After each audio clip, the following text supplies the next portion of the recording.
Okay, so let's dive into this. It's actually pretty surprising when you think about it. The co-founder of Mattel, the company behind Barbie, Hot Wheels, all those massive toys. Right.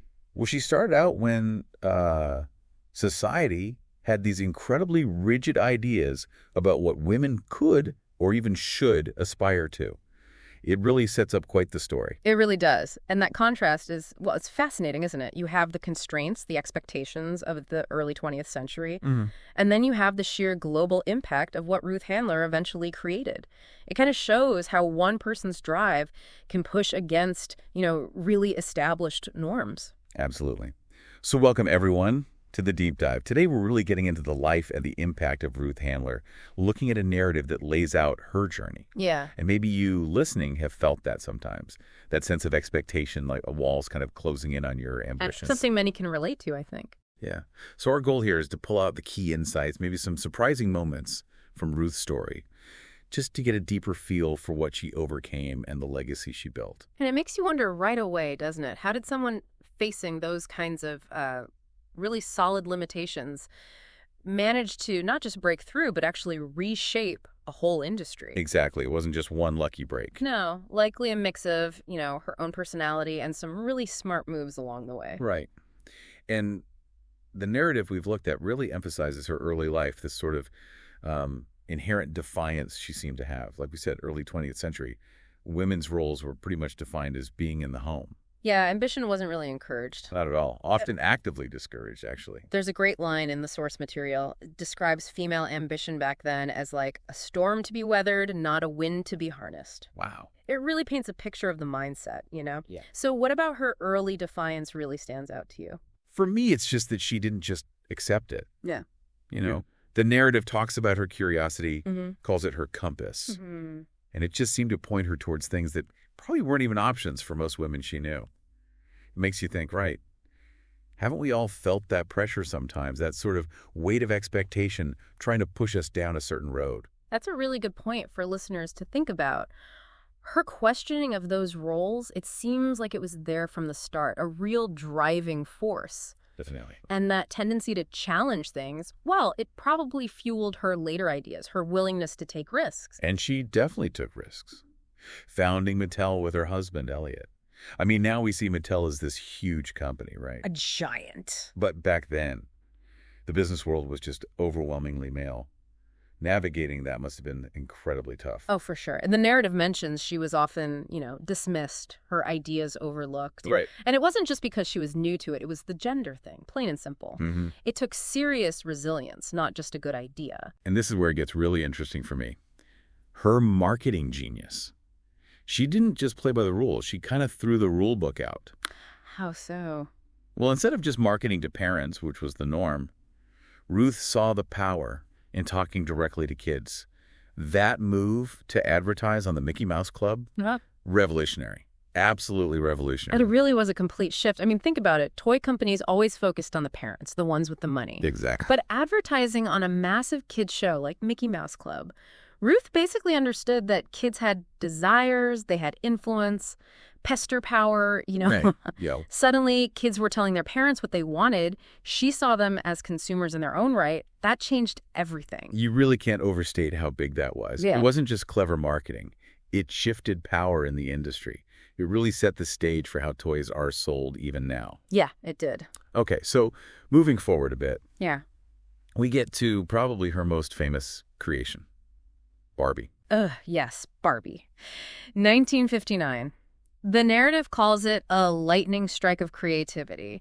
And the inspiration was pretty simple, really. She saw her daughter, Barbara. Right. Barbie's namesake. Exactly. Playing with paper dolls, but wanting dolls that weren't just babies. Dolls that could be adults, have careers, She spotted that gap, didn't she? That desire girls had for something more aspirational, a doll that could be anything, a teenager, a career woman, a symbol of what could be. A symbol of potential, yeah.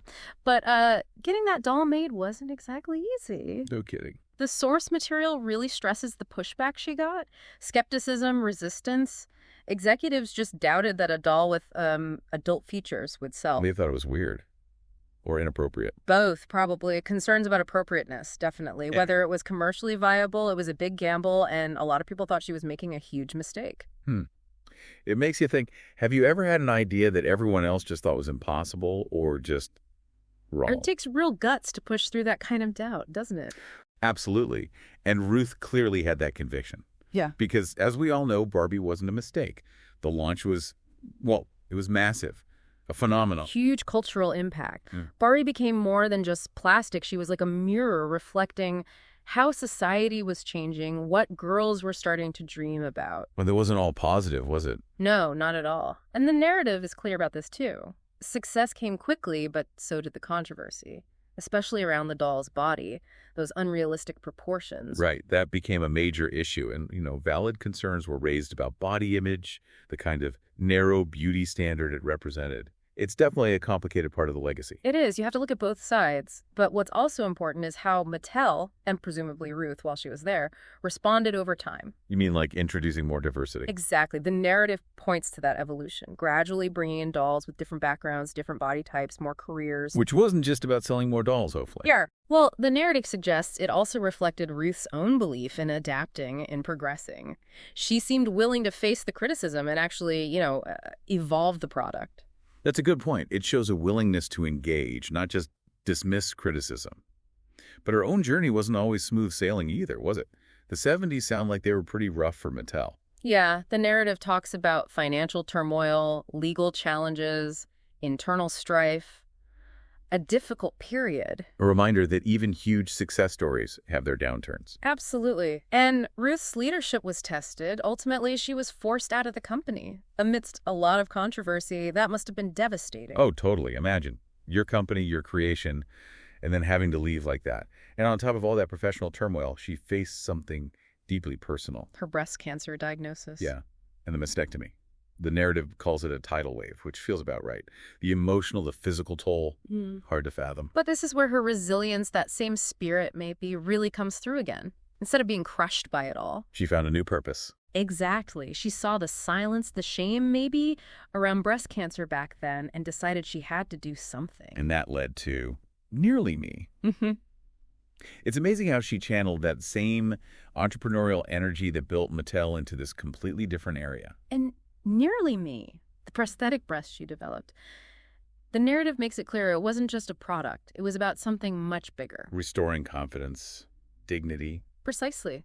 For women who'd been through mastectomies, breaking the silence, offering real, tangible support. And her advocacy went beyond just the product itself, right? Oh, yeah. She used her voice, her platform, to push for more awareness about breast cancer, the importance of early detection, empowering women about their own health. It's kind of incredible, turning her own struggle into this force for change. It almost echoes that early defiance, refusing to just accept things as they are. It really does. And putting it back, her whole experience with cancer and then the advocacy, it just highlights this amazing ability she had to find purpose even when things were incredibly tough. Reinvention is possible. Absolutely. And sometimes our biggest struggles can actually lead to our most meaningful contributions. So when you look back at her whole life, her whole career, what really stands out as her legacy? What's the core takeaway for you? Well, it's so many things, isn't it? Obviously, there's Barbie, this global icon. But beyond the doll, I think it's her sheer resilience, her creativity, and that courage she had to just challenge how things were done. She really did break barriers in business for women. Shattered glass ceilings, definitely. And those marketing strategies were genuinely pioneering. And the narrative also points out her willingness to face the controversies, right? To listen and adapt. Yes. Not just digging her heels in, but actually using criticism as a chance to make things better, to progress. That's a huge lesson in itself. It really is. Yeah. So for everyone listening, maybe picture Ruth Handler facing those waves of doubt, of tradition. What are your own dreams? The ones that stick with you even when things get tough. What are the storms, so to speak, that you're willing to face for your vision? Maybe the message from Ruth's story is something like, don't wait for someone to give you permission. Your perspective matters. Your courage to maybe do things differently. That's valuable. Yeah. Every challenge can be a chance to grow. Exactly. So think about the impact you can make, the legacy you want to build. Go out there and, make your own waves. And Ruth Handler's story, it's incredibly rich. There's even more detail, more nuance than we could cover here. So if this deep dive got you interested, definitely look into her life and the history of Mattel some more. There's a lot there.